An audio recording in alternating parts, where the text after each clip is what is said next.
ئیسارە بکەن. وەکو کاکاوە فەرمووی دەقەکە بە ئیلزامی هاتووە. من ئەمەش ینی عیبارەیەک بڵێم. طبعاً دەستور ئێمە هەرێمێکی یاساییمان هەیە. تعلیمات لە خواری یاساوەیە. یاسا لە خواری دەستور لە سەروی هەموو یاساکانەوەیە. بەڵام بڕیاری محکەمەی ئیتیحادی ئەتوانم بڵێم لە سەروی یاسا و دەستوریشەوەیە. بۆ چکۆ گەر ئێمە یاسایەکمان هەبێ ئەم یاسایە بەدڵمان نەبێ ئەکێ تاعنی لێ بدەین بە عەدەم دەستوریەت قابلی هەڵەشانەوەیە. دەستورێکمان هەبێ ئەگەر خلافمان هەبێ لەسەر تەفسیرکردنی محکەمەی ئیتیحادیمانەیە بۆی کە حەسمی بکات.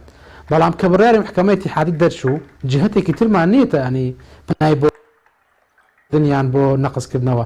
بۆیە توانم بڵێم بڕیاری محکەمەی ئیتیحادی لە سەروی دەستوریشەوەیە و قووەتی قانونی لە دەستوریش لە یاسا و دەستور بەهێزترە. هیچ سەنەدێکمانیە لە بڕیاری محکەمەی ئیتیحادی باڵاتر بێ. بۆیە بەڕاستی ئەبێ تەنفیز بکەی. بۆیە هەر لە فەقەرەیەکە بە سیفە ئیلزامی هاتووە ملزەمە حکومەتی هەرێم وەزارەی سامانە سروشتیەکان هەموو سەرواتە نەوتیەکان تەسلیم بکەن و هەماهەنگی تەواو بکەن بۆ لەگەڵ دیوانی ڕقابەی مالی عێراقیە بۆ تطبیقی هەموو ئەو واردەکانی کە هەیە. پاشان ئەڵێ للمدە ئەگەر تەسلیم نەکەن چی ڕوو دەدات؟ ئەگەر تەسلیم نەکەن والله جات طبيعي اگر كسيك مخالفه ياسا بكان نتيجەکەی چییە؟ مخالفەی دەستور بکە نتیجەکەی چییە؟ مخالفەی بڕیاری قەزا بکە نتیجەکەی چییە؟ طبيعي ئێستا حکومەتی هەرێم لە چوارچێوەی عێراقا شخصێکی قانونی بەسیتە. دەوڵەتێک نییە تا بڵێن ئەتوانێ بڕیاری دەوڵەتێکی تر جێبەجێ نەکا. ئەبێ مؤسساتەکانی هەرێم دامەزراوەکانی هەرێم حجمی قانونی خۆیان بزان بەڕاستی ئەمە زۆر دقیقە بۆ ئەوەی ئەم حجمە قانونی هێمانە لەدەست نەچێ بۆ ئەوەی کە لەدەست چوە لەمە زیاتر بەڕاستی ئابڕووی ئەم ئەزمونە نەچێ ئەبێ ئیلزام بن. ئەزانی کە ئەم بڕیارەکان ڕابردووی دادگای فیدراڵی بەدڵی هەندێک لە جیهاتە شیعی و سونیەکان نەبوون لە هەندێک بەگوێری بەپێی جیاوازی بڕیارەکان بەڵام التیزامیان پێوەکە حکومەتی هەرێمیش ئەبێ التیزام بن. پاشان ئەم بڕیارە کاتێک بەڵێ ببوورە کاتێک کە ئیلزامی حکومەتی هەرێم دەکا و دەسەڵات بە حکومەتی ناوەندە ئەدا بۆ کۆنتترۆلی ئەمانە دەتوانێت هەموو ڕێگەیەکی یاسایی بەکاربێنێ و لە زمانی ئەتوانێت هێزی ئەسکەری و قوت بەکاربێنێ بۆ کۆنتترۆلکردنی حەقڵە نەوتیەکان و ئەو کاتەش هەر بەرهەڵستیکردنێکی ئەم هێزە عێراقیانە بەداخەوە ئێڵم ئەو کاتە ئەم بەرهەڵستی ئەبێتە بەرهەڵستێکی نایاسایی و ئەتوان بڵێم تا حدی بە میلیشا لە قەڵەمدانی هێزە چەکدارەکانی بە هێزی پێشمەرگە و هێزەکانی ناخۆی هەرێم بچێتەوە قالبەوە بۆ تەمەناکەین حکومەتی هەرێم لەمە زیاتر ئینادی سیاسی و یاسایی نەکا و پابەندی بڕیاری دادگای ئیتیحادی بێ.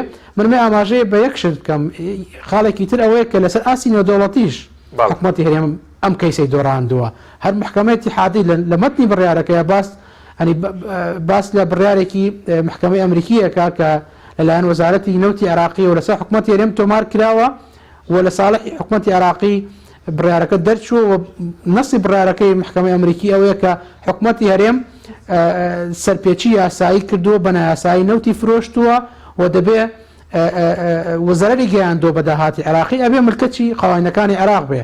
پاشان حکومەتی عێراقی ئیتفاقێکی لەگەڵ تورکیا هەیە بۆ ئیدارەدانی نەوت بۆ ئەنی دەرکردنی نەوت فرۆشتی نەوت لە ڕێگەی بۆرەکانەوە لەسەر ئەمە سکاڵای تۆمار کردووە لە کۆمپانیا تورکیەکان لە دادگای فەڕەنسا ئەو سکاڵای هێشتا یەکلایی نەکراوەتەوە بەدڵنیایی ئەو سکاڵای دیسان لە مەسلحەتی عێراق و وەزارەتی سامانە سروشتیەکانی وەزارەتی نەوتی عێراقی یەکلای یەکرێتەوە. بۆ وەکوتم ئەمانە و چەندین بەڵگەیتر هەن کە هەرێمی کوردستان دەبێت بزانێت ئەقلیمێکە لەناو دەوڵەتێکی فیدراڵە ئەهلیەتی قانونی مقەیەدە ئەهلیەتی قانونی یعنی دەسەڵاتی تەسەڕوفی مقەیەدە بە چوارچێوەی سنووری ئەقلیمی خۆیەوە و هەموو سنوورەکان و طبعا ئەو بڕیارە بالمناسبە دەروازە سنوورەکانی شەکرێتەوە ئەنی تەنها ڕاستە هەدەفەکە حەقلی نەوتە بە سەراحەت بەڵام لە زمانی بڕیارەکە باسی دەروازە سنوورەکانیشی تایە کە هەمووی ئەبێ لەژێر دەسەڵاتی حکومەتی عێراقیا بێ. یعنی هەر لە بڕیارەکەی ئەمڕۆ مامۆستاوی تێدایە کە دەروازە سنووریەکانیش لە مەودووە لەژێر دەسەڵاتی عێراقدا بن بڕیارەکەی ئەمڕۆی دادگاوی تێدایە؟ بەڵێ ئەگەر ئێمە سیاقی ئەگەر تەفاسیری قرارەکە بخوێنەوە بەڵێ ڕاستە لە پێنج بڕگەکەی کۆتایە نوتقی حکومەکان نییە بەڵام لە تەفاسیلەکەی تایەتی کاتێک کە تەزبیبی ئەو قرارەی کردو ئەڵێ لەسەر ئەم ئەسبابانە ئێمە ئەگەین بە دەرکردنی ئەم بڕیارە یەک دووسێ پێش ئەوە تەزبیبی بڕیارەکەیەکە ئەڵێت هەموو دەواازە سنووریەکان و سامانە سروشتیەکان هەمووی لەژێر ئەچێتە زمنی دەسەڵاتی حەسرەکانی حکوومەتی عێراقیەوە لەانی ئەچێتە زمنی مادەی سەودەی دەستورەوە بەڵێ زۆر بەڕوونی باسی کردەوە.